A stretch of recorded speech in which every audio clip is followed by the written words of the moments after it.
नाशिक जिल्ह्यात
या पठारावर गोलाकार घुमट असलेले दगडी बांधकामातील पुरातन मंदिर आहे. मंदिरात नव्याने एक भग्न मूर्ती ठेवलेली असून मंदिरासमोरील भागात दिवा लावण्याची सोय असलेली एक समाधीशिळा पाहायला मिळते. मंदिराच्या समोरील भागात काही अंतरावर बुजलेले एक लहानसे तळे आपणास पाहावयास मिळते.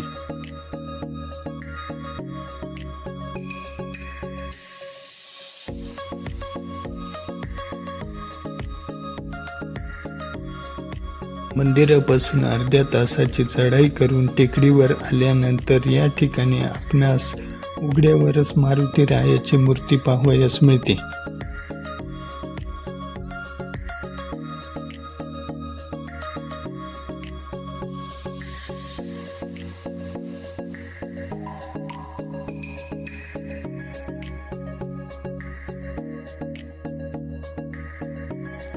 इथून किल्ल्याकडे पाहिले असता समोरचा उभा कातळ खोदून त्याची खिंड बनवून त्यात कोरलेल्या पायऱ्या नजरेस पडतात. पायऱ्यांच्या सुरुवातीस असलेल्या दरवाजा व त्याच्या आसपासचे बांधकाम ब्रिटिश काळात सुरुंग लावून तोडलेले आहे, पण आसपासच्या गावातील गुरे चारण्यासाठी किल्ल्यावर जात असल्याने गुराख्यांनी या ठिकाणी पायऱ्यापर्यंत दगड रचून ही वाट बनवली आहे.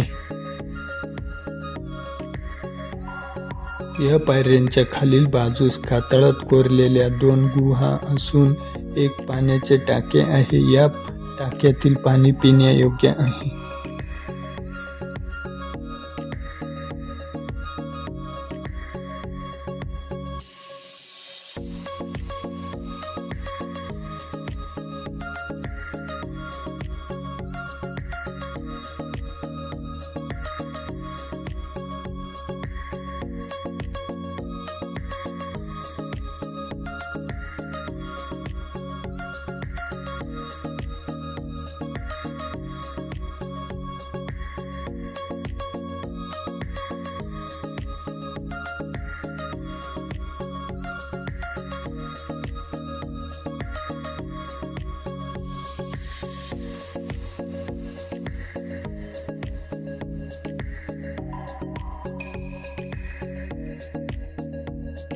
पुढे आपणास इंद्राईचा विस्तृत कडा व सभोवतालचा सुंदर प्रदेश पाहावयास मिळतो.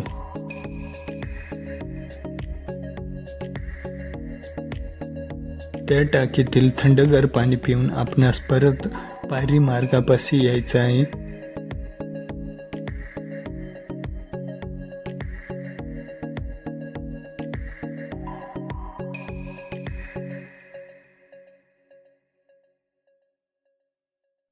गडावर जाणारा हा संपूर्ण मार्ग संपूर्ण कातळ कोरून बनवलेला आहे. पहिल्या साधारणतः 40 ते 50 पायऱ्या चढून गेल्यावर हा मार्ग काटकोनात वळतो. एकूण 125 पर्यंत पायऱ्या संपूर्ण दगड खोदून कशा बनवलेल्या असतील असा प्रश्न राहून राहून मनी पडतो. हा मार्ग म्हणजे इंद्राई किल्ल्याचे एक वैशिष्ट्य आहे.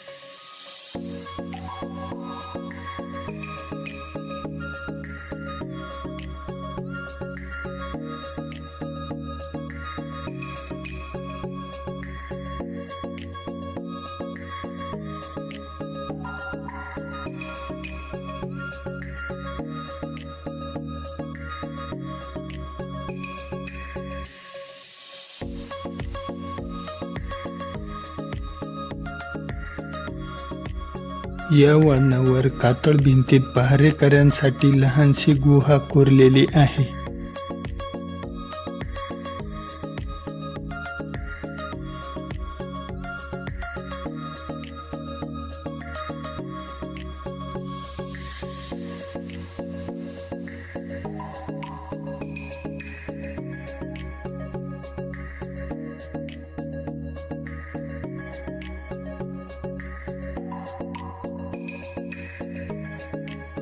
पुढे आल्यावर डावीकडील भिंतीवर कातळात कोरलेला 9 ओळीचा पर्शियन भाषेतील शिलालेख आहे.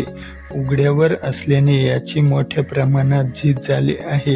या शिलालेखाचे वाचन झाले असून यात शहाजहान बादशाचा सरदार अली वर्दी खान तुर्कमान यांनी इसवी सन 1636ला हा किल्ला व सोबत 12 किल्ल्याचे जिंकण्याचा उल्लेख आहे.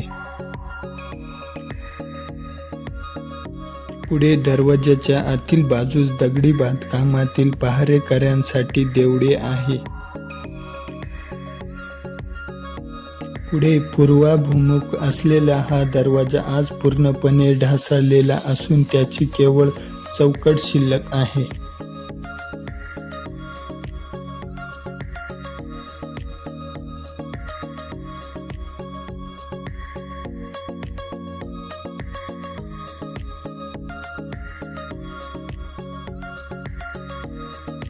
दरवाजातून पुढे आल्यानंतर आपणास कातळात कोरलेल्या पायऱ्या पाहावयास मिळतात.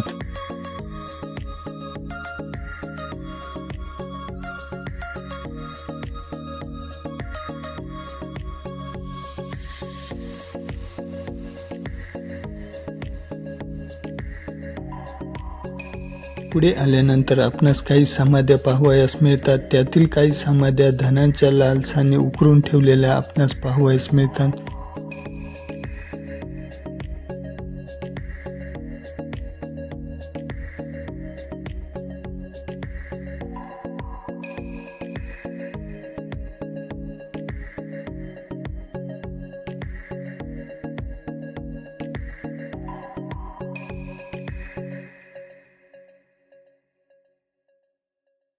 पठाराच्या या सपाटीवर मोठ्या प्रमाणात घरांचे चौथरे व इतर अनेक कोरीव अवशेष पाहावयास मिळतात. पठाराच्या टोकाला एका मोठ्या वाड्याचे अवशेष आपणास पाहावयास मिळतात.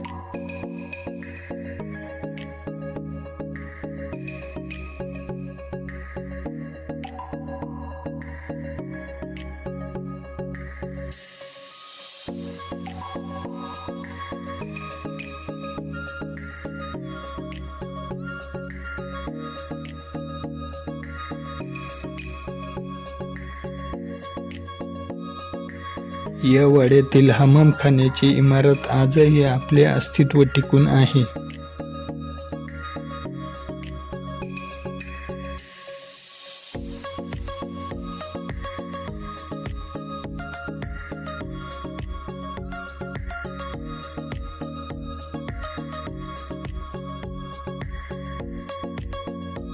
वाड्यापासून थोडे पुढे चालत आल्यानंतर आपणास कातळात कोरलेले एक खांब टाके लागते.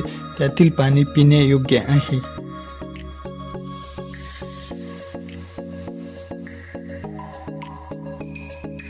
पुढे आपणास टेकाडाच्या उताराच्या बाजूने 5-6 पाण्याची टाकी पाहावयास मिळतात.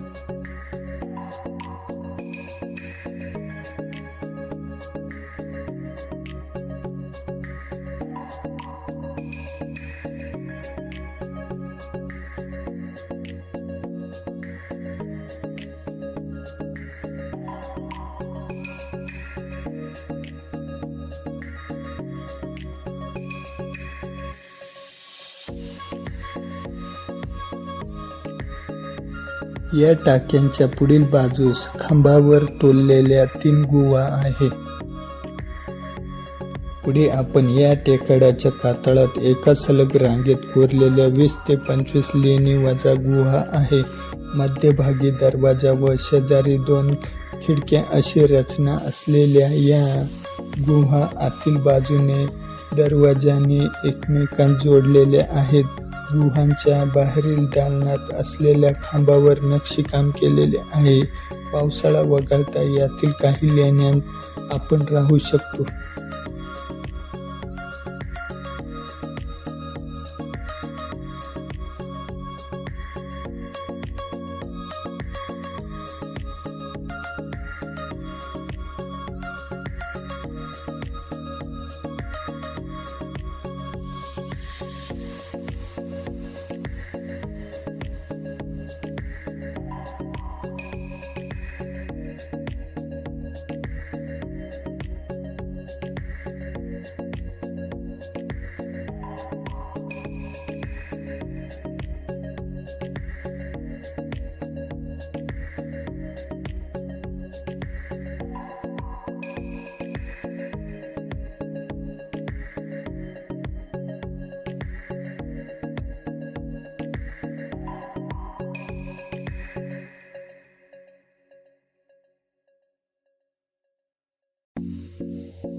यातील शेवटच्या गुहेत पिण्याच्या पाण्याचे टाके आहे.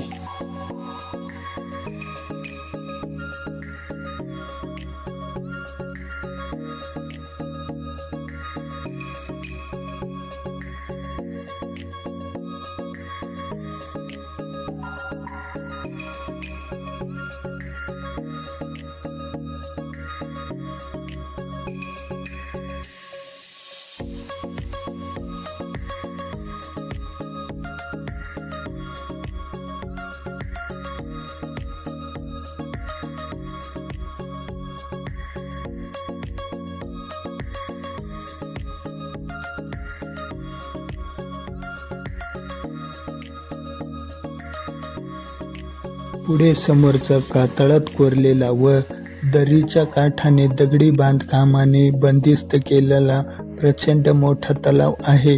तलावाच्या काठावर कातळात एक लहान गुहा कोरलेली आहे.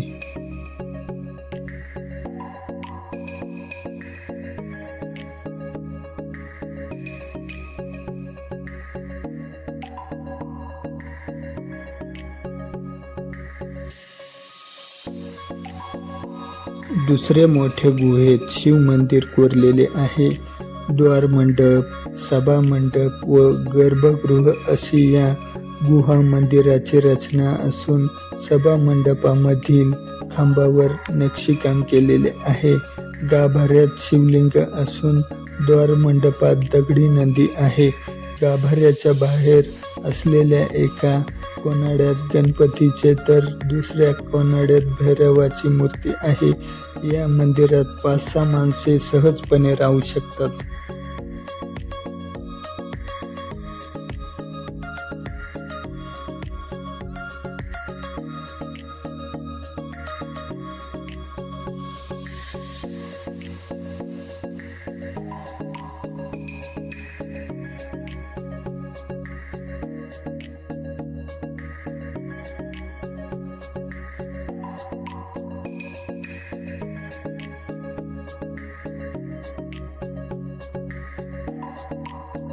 पुढे आपण राजधरच्या बाजूने आल्यानंतर कातळात कोरलेल्या आपणास अजून एक लेणी समूह दिसतो, पण यात डोकावून पाहिले असता त्याचा वापर धान्य क्वार्टर म्हणून केला जात असे.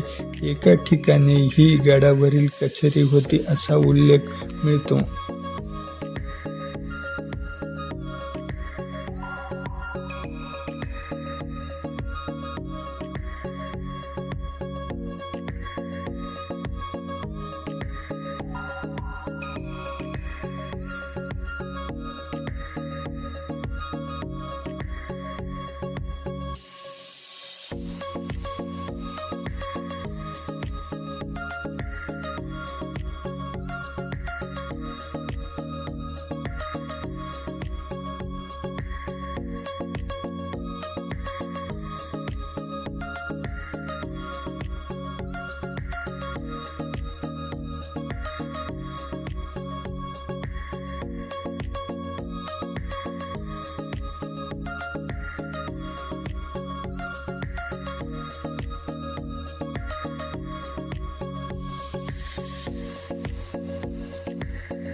तर मित्रांनो, इंद्राई किल्ल्यावरचे आपले सफर पूर्ण झालेले आहे.